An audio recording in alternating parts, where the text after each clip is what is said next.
Hi everyone, welcome back to Webtech Tutorial. In today's video, I'm going to guide you through how to add card to your Cash App. Keep watching the video till the end and don't forget to subscribe to our channel by hitting the subscribe button. Press the notification bell icon so that you'll never miss another update from us. You can easily add a card to your Cash App if you'd like to cash out or send money to people.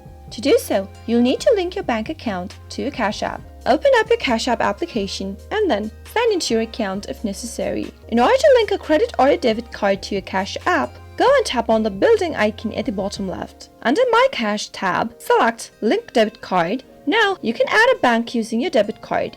After you enter your card number, enter the expiration date, your CVV, and your postcode.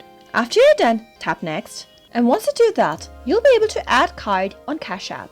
That is how it is done. I hope you found the video to be helpful. If you did, go ahead and give us a thumbs up, comment down below in the comment box if you have a question or a feedback for us. I'll soon be back with more tutorial episodes. Goodbye till then.